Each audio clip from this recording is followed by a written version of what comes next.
Today is our 6th day of practice. We begin to open into Vipassana meditation, the practice of seeing clearly. How do we hold it correctly? The Buddha taught 9 stages of mental settling. They unfold through 6 strengths and are supported by 4 ways of directing the mind. Together they form a gentle, steady path of awareness. 0-1. The strength of listening, settling inward. We begin by listening. Listening is the first strength. It is how the mind understands and learns to settle inward. But who do we listen to? We listen to good friends of the path, those who truly understand and live the Dhamma. There are 3 kinds of good friends. The first kind are those who have realized the truth, who live the Dhamma in their actions and heart. They embody virtue, calm, wisdom, freedom, and the clear knowing of that freedom. The Buddha himself was such a teacher. His noble disciples followed his example. Some people can guide through learning and knowledge, but the best guidance comes from those who have seen the truth for themselves. The second kind of good friend is our companion on the path. A person who shares our intention, who grows with us, who keeps us honest and grounded. We walk together and support each other. The third kind are our supporters and caretakers, the ones who make our practice possible.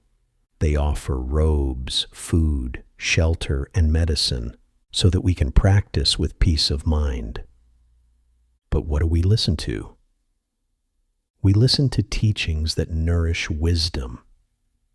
Not just any talk, not just ideas, but the kind of Dhamma that leads to awakening. Teachings that open the root of wisdom. This root is called knowing the all. Seeing how everything arises and passes through the 6 senses and the world around them. When the inner meets the outer, eye and sight, ear and sound, mind and thought, there is contact. That contact is the place to practice. At each contact, we simply notice. We breathe, we stay awake, and we let the mind rest without greed, anger, or confusion. When nothing new is born in craving or clinging, wisdom has room to appear. This is the birth of insight, the quiet knowing that all things are without self. Whether sitting, walking, working, or resting, we practice this same awareness. A calm, balanced way of seeing. This is the wisdom of emptiness, the heart that lets go. All the great beings, arahants, silent Buddhas, and awakened ones, grew from this same seed, the knowing of things as they are.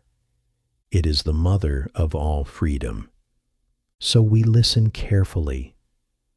We listen to the true, original teaching, passed down by those who keep it pure. When the transmission is clear, many voices share one heart.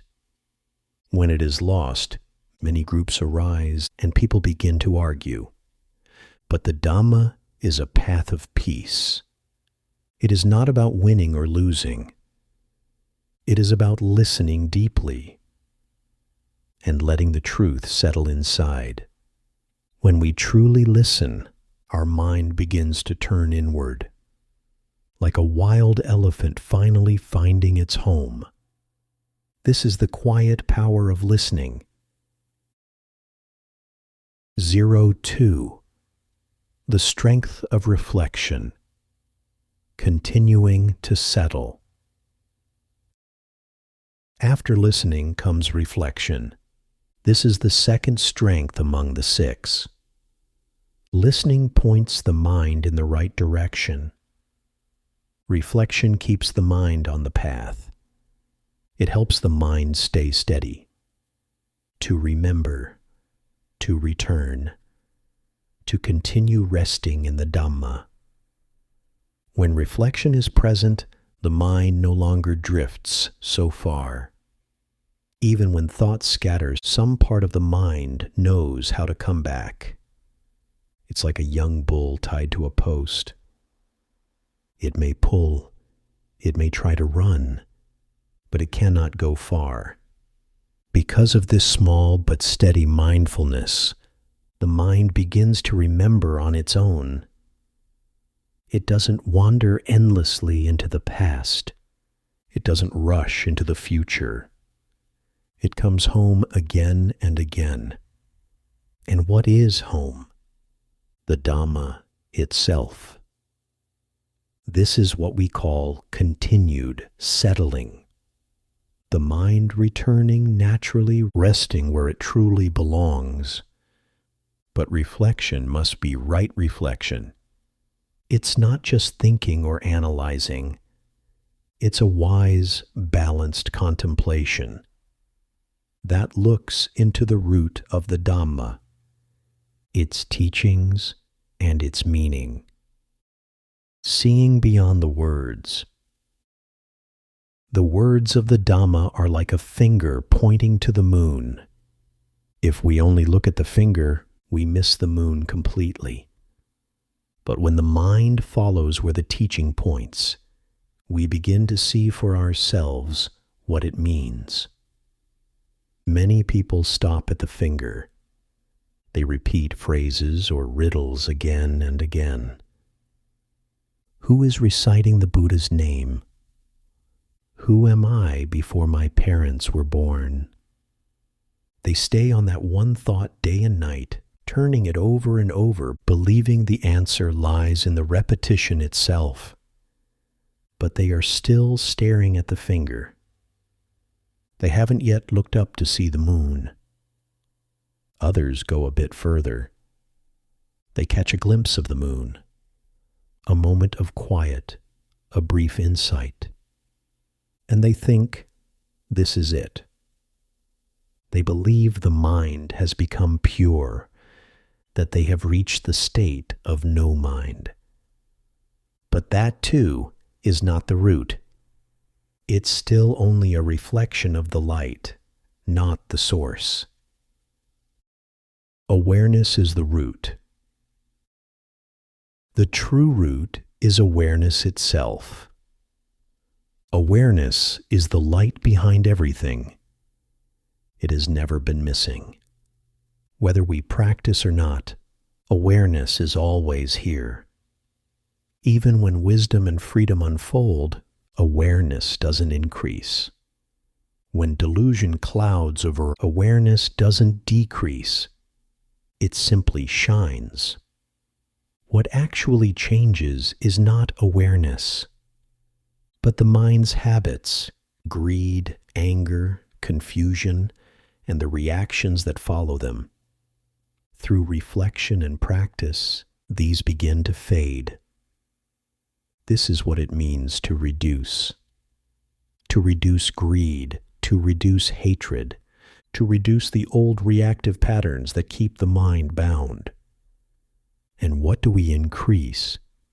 We increase virtue, concentration, and wisdom. The qualities that open into freedom and clear understanding. This is what truly grows. But awareness itself never changes. It is the steady, unshakable light behind it all. The Buddha's lesson on awareness. The Buddha once raised his finger and asked Ananda, "Ananda, what do you see?" Ananda said, "I see your finger, Lord." The Buddha moved it side to side, and Ananda's eyes followed. Then the Buddha said, "Ananda, "Why do you move your head when my finger moves?" Ananda replied, "Because when your finger goes left, I look left. When it goes right, I look right." The Buddha smiled and said, "This is what happens when the mind follows the object." He was showing that true awareness should not be fixed anywhere. It is not bound to one sense. It is present in all six. When the ear hears sound, awareness is there. When the nose smells, awareness is there. When the body feels touch, awareness is there. When the mind thinks awareness is there, awareness doesn't move. It simply knows what arises and passes. It is like a mirror. Whether the mirror is still or moving, it reflects exactly what appears before it. Just as it is. The mirror is the knower. The reflections are what is known. So the knowing mind is awareness. The known world is the six senses and their objects. When this is understood, there's no need to look elsewhere. Awareness is already here, within this very body and mind. The universality of awareness. Every living being has this awareness, birds, animals, insects, even those in deep ignorance. All carry the same seed. This is why every being has the potential to awaken. The seed of awakening is awareness itself. To reflect wisely is to see this clearly. We don't just understand the words, we understand the process. Reflection in practice. Through reflection, we develop skillful wisdom, the ability to connect what we understand with what we directly experience. We start to see how the Dhamma works, not just in theory, but in the real movements of our own mind. Principle and practice. We begin to recognize the link between the principle we've heard and the way it shows itself in daily life. For example, when the mind becomes calm, we can see for ourselves how peaceful awareness quiets the flow of thoughts, how kindness softens anger, and how mindfulness brings balance to everything we do. This is how the Dhamma becomes real, not only understood, but lived. Object and knowing. We also start to notice the relationship between what is observed and the awareness that observes. The breath, a sound, a feeling, or a thought. These are the objects of meditation. The stable awareness that recognizes them is the knowing mind itself.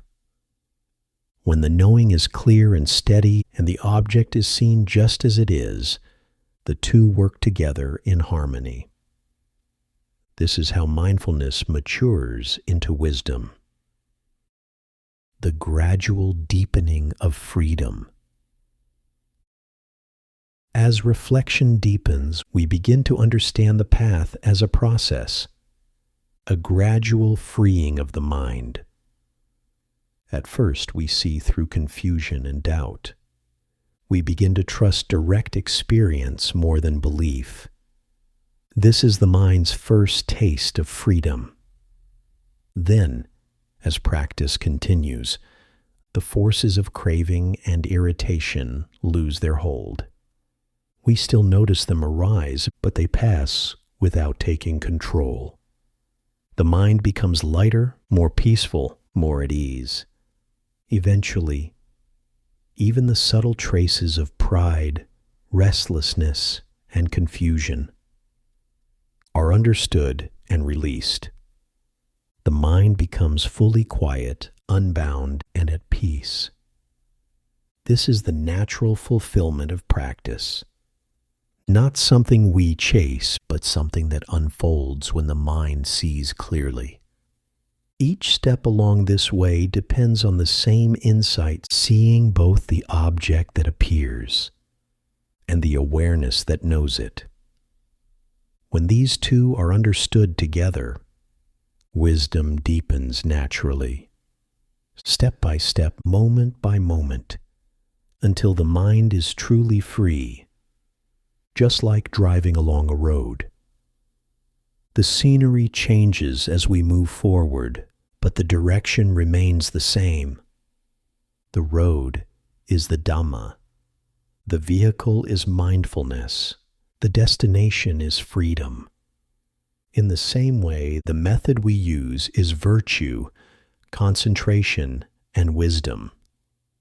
What we work to remove are greed, hatred, and delusion.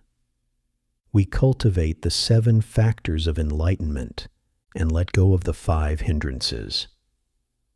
This balance of what we develop and what we release is the essence of reflection. Once we see clearly what is object and what is knowing, the practice finds its rhythm. Step by step, stage by stage, dash, dash, until wisdom matures. Some people rush ahead, thinking they have reached deep concentration or noble attainments, without understanding the process. They may confuse meditation with energy work or other systems.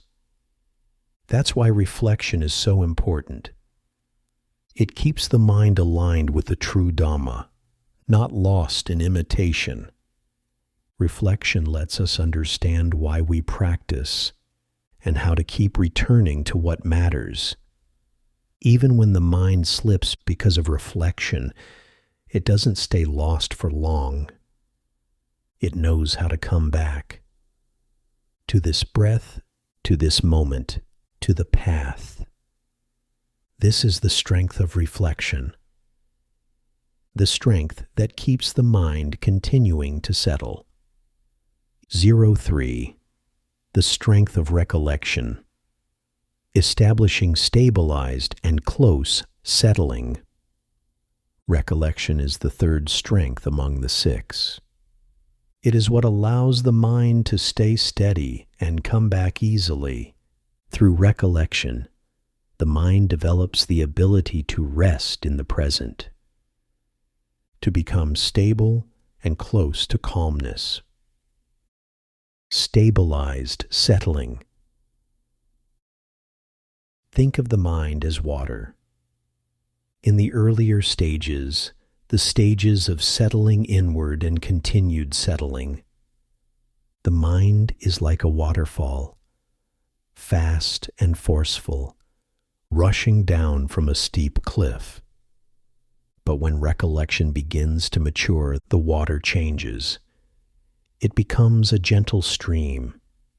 It flows smoothly, quietly, steadily. This is what we call stabilized settling. At this point, there are still some scattered thoughts, but they no longer disturb the mind deeply. Even when a thought arises, awareness quickly recognizes it. The mind knows almost immediately when it has wandered. This quick recognition, this readiness to know, is what defines a stabilized mind. Many people ask, "My thoughts are too many. What should I do? Should I practice tranquility or vipassana?" When the mind is full of thoughts, it's not yet time for vipassana meditation. We begin simply with tranquility, with stopping, with letting the mind rest. To stop the wandering mind is not complicated. It just means we calm the restless movement within. Mindfulness of breathing can do this by itself. when you quietly know the breath as it is, when you follow it naturally without trying to change it. That is already tranquility practice. As the Buddha said, there is nothing swifter than the mind. When a thought arises, we don't see its beginning. By the time we notice, it's already gone. So, the moment of knowing is already free of defilement. That's still part of tranquility, not yet vipassana. Thus, the practice of knowing the mind as it is, noticing its movements and letting it settle gently, is called stabilized settling, close settling. The next stage is close settling. At this level, when the mind wanders, it comes back on its own. No need to pull it. No need to force. Awareness has become steady enough to guide the mind naturally home.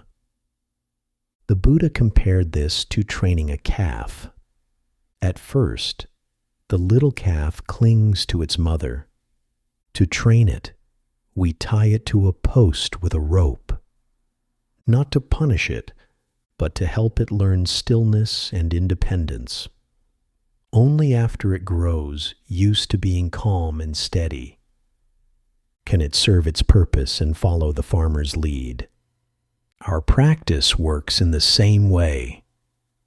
The calf is the mind. The rope is awareness. The post is the breath, the small area around the nostrils where we stay attentive. At first, the mind struggles. It wants to run after sounds, sights, and memories. But awareness, like the rope, holds it gently, keeping it near its post. Gradually, the mind becomes familiar with stillness. Later, even without effort, it stays close to awareness, quiet and at ease. This is close settling. When the mind naturally returns to the breath again and again without struggle. The wisdom of isolation. The Buddha also taught that training the mind sometimes requires seclusion, a temporary stepping back from habitual dependencies. When we isolate the mind from its attachments, it learns freedom more easily. We depend on so many things: comfort, luxury, taste, approval, company. As long as the mind is bound by these, greed, anger, and delusion stay strong. That's why we come to the quiet mountains, away from distraction and noise. This kind of isolation is not withdrawal. It is a wise setting for mental training. The Buddha called it practice with half the effort and twice the result. So, when we stay quietly in this way, the mind begins to rest, not because it's forced, but because it has nothing left to chase. How recollection is strengthened. There are two ways to cultivate this strength of recollection. 1. Recollection through recitation. The first way is by repeating and remembering the Dhamma. We can quietly recite the Buddha's words, passages from the discourses on mindfulness, such as the Ānāpānasati Sutta, the great discourse on mindfulness, or teachings on the 6 elements and mindfulness of the body. These are deep, systematic instructions on awareness.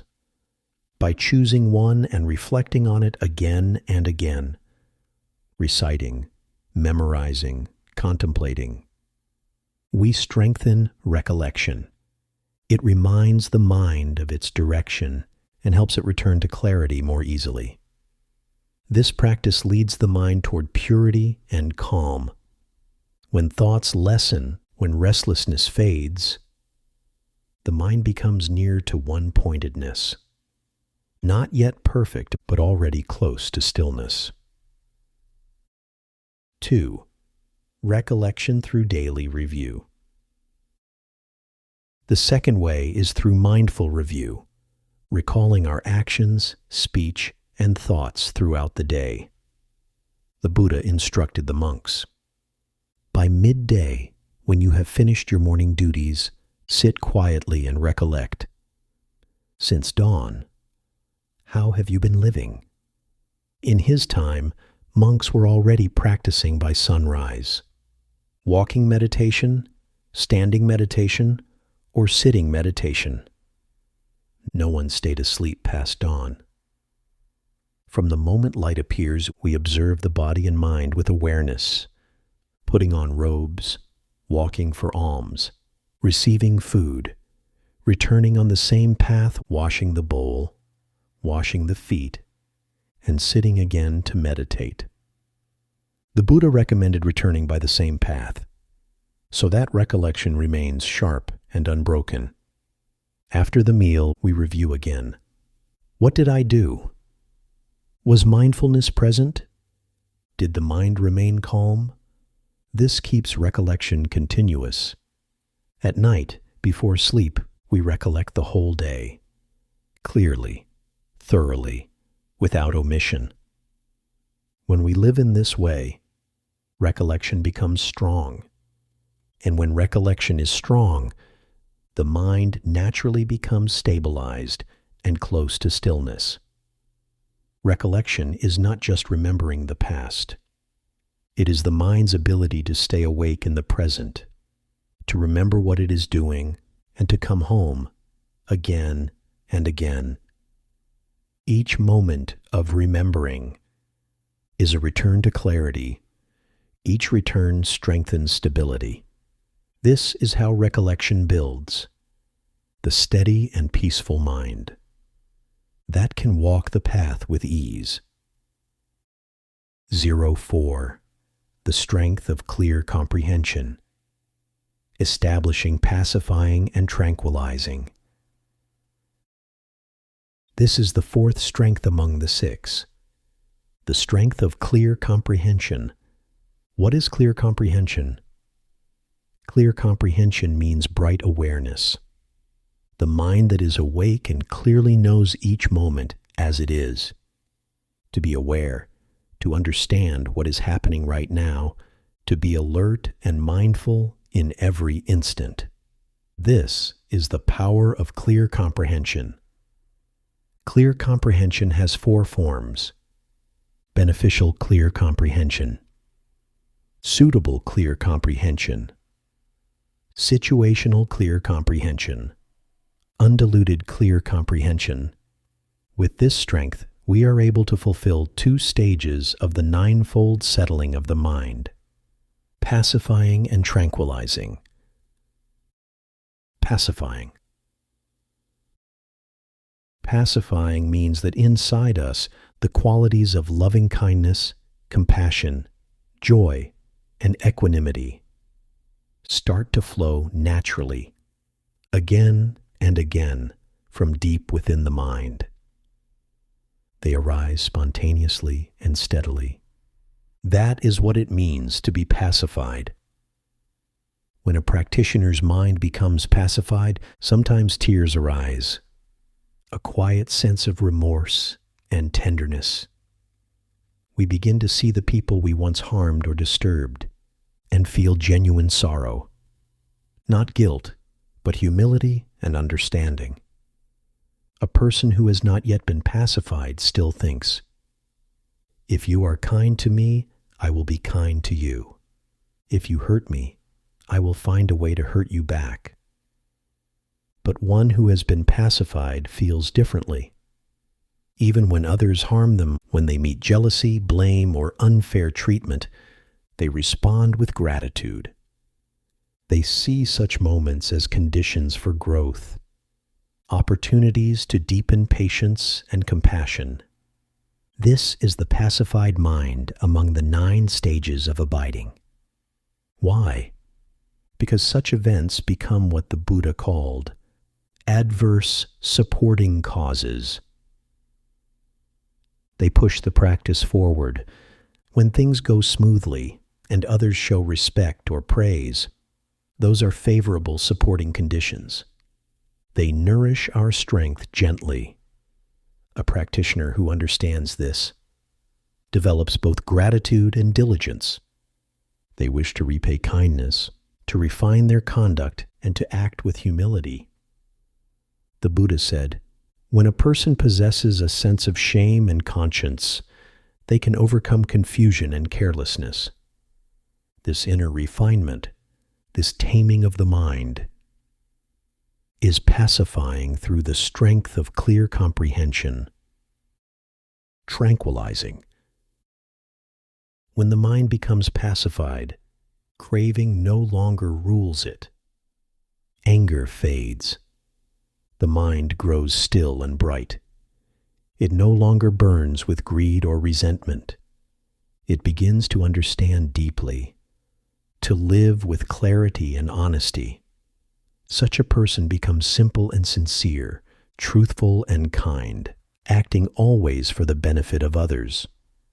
This quiet steadiness is tranquilizing. It arises through clear comprehension, particularly through beneficial clear comprehension. The 4 forms of clear comprehension. Let us now look closely at the 4. 1. Beneficial clear comprehension. Many ask, what is meditation in daily life? Why do we stay calm in sitting, but lose mindfulness the moment we leave the cushion? The reason is that the strength of clear comprehension is not yet developed. Without it, we may meditate for years and still not know how to live with wisdom. So, what is beneficial clear comprehension? It means knowing what is helpful and wholesome in action, speech, and thought. What supports calm, what disturbs it. For example, in the meditation hall, if you are coughing or sneezing, often you might tell the assistant teacher, "My body is unbalanced today. I will rest." That is beneficial clear comprehension. Acting with awareness not to disturb others.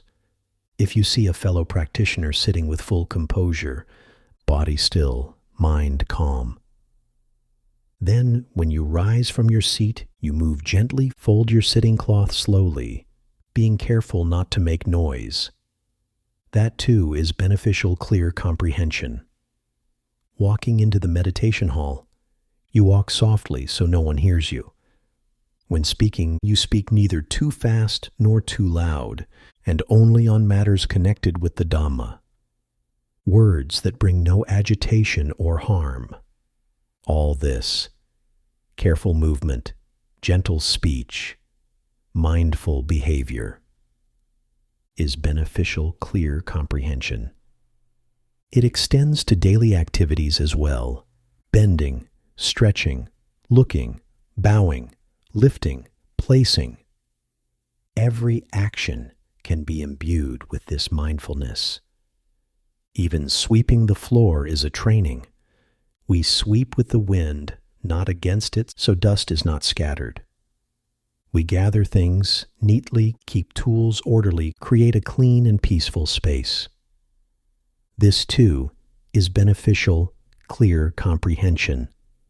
True deportment is not for show. It is not about how we appear before others.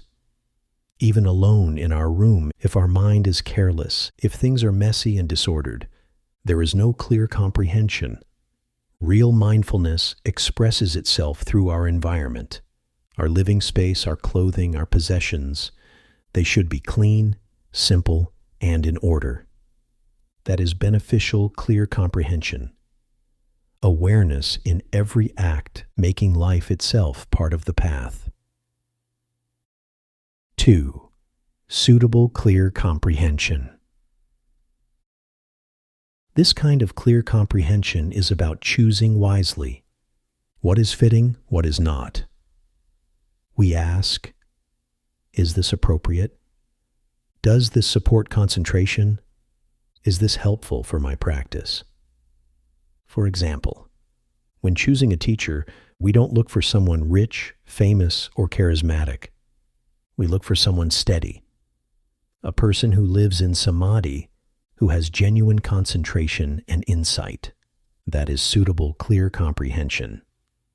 Even small things can be chosen with mindfulness: what clothes fit the weather, what food supports health, what colors calm the mind. In practice, too, we consider what form of meditation fits our condition. If the body is tired, walking meditation may be best. If the mind is restless, sitting quietly may help. If energy is low, standing practice might awaken alertness. This ability to discern and adjust is suitable, clear comprehension, wisdom that keeps the middle balance and prevents strain. 3. Situational clear comprehension. This means knowing clearly where we are, in place, in practice, and in development. It is the awareness that says, I know what stage the mind is in right now. Some places or experiences lead to distraction. If we go to see performances, listen to songs, or indulge in sensory pleasures, craving can quickly arise. That is why the Buddha advised mindfulness of situations, knowing what to avoid and what to cultivate. In practice, it also means understanding our level of concentration. Before full absorption is reached, we first stabilize access concentration. This is the most delicate step. Once access concentration is steady, the deeper absorptions arise naturally. If we mistake shallow calm for realization, we easily fall into pride. Like the story of the uninstructed monk. He heard the Dhamma once and thought, I already understand. He practiced a little and gained temporary calm, then declared, I am liberated. But when he left meditation, greed and anger returned. He doubted the teaching and spoke against the Buddha, and thus fell into great suffering. This shows how dangerous it is to be poor in learning and lacking in clear comprehension. Without knowing our own situation, we can easily mistake illusion for wisdom. So, situational clear comprehension means know exactly where your mind stands. If it is access concentration, call it access concentration. If it is first absorption, call it first absorption. Be honest, be precise, be humble. Walk step by step, establishing one stage firmly before reaching for the next. 4. Undiluted clear comprehension. This is the highest form of clear comprehension, the wisdom that sees through all confusion. Here, the mind has learned equanimity, the ability to let go of clinging and aversion. Defilements no longer deceive it. It sees things with noble understanding, the wisdom of non-self, the vision that belongs to the undefiled mind. Such a mind remains clear in every circumstance, knowing what arises and passes away without being caught in it. This is undiluted clear comprehension. So there are 4: beneficial clear comprehension, suitable clear comprehension, situational clear comprehension, and undiluted clear comprehension. These 4 together tame the mind and bring it to peace. They form the strength of clear comprehension, which establishes the stages of pacifying and tranquilizing. Guided reflection. Now let the body relax. Soften the face. Let a small, natural smile arise. Bring your attention gently to the area beneath the nose, to the breath itself. Be aware of breathing in. Be aware of breathing out. Just as it is, natural, effortless, quiet. Follow the 4 steps of mindfulness of breathing as we have practiced from the beginning. Be patient. Be steady. Keep training. Only steady and continuous practice leads to true success.